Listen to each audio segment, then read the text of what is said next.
എന്നാ നമുക്ക് കഴിച്ചാലോ? അയ്യോ, ഇവരിവിടെ വെച്ച് കഴിക്കാൻ പോവാണോ? മനുഷ്യനിവിടെ വിശന്നിരിക്കുന്ന സമയത്ത് അടുത്ത് വന്നിരുന്നു ഫുഡ് കഴിക്കുന്നത്. എന്ത് കഷ്ടമായത്. ഹായ്, നല്ല പൊതിച്ചോറിന്റെ മണം, ചമ്മന്തിയുടെയും വറവുതോറിന്റെയും നല്ല മോരുകറിയുടെയും പൊരിച്ച മീനിന്റെയും വീട്ടിലുണ്ടാക്കുന്ന നല്ല മാങ്ങാച്ചാറിന്റെ ഒക്കെ മണം. അയ്യോ, വായില് വെള്ളം വന്ന്. വെള്ളം ഇറക്കരുത്. വെള്ളം ഇറക്കി അവര് വിചാരിക്കും ഞാൻ കൊതിയായിട്ട് ഇറക്കുന്നയാന്ന്. പതുക്കെ അവര് കാണാതെ വെള്ളം ഇറക്കാം.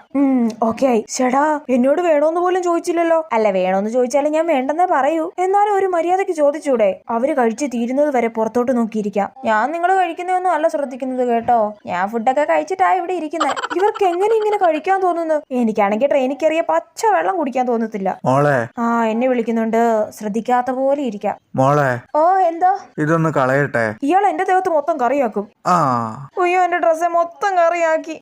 ഇതാ സൈഡ് സീറ്റിൽ ഇരുന്നാലുള്ള കുഴപ്പം. അയ്യോ, ജനലിന്റെ കമ്പിയിലും കറിയായിരിക്കുന്നു. ഇനി ഞാൻ എങ്ങനെ ചാരി കിടക്കും?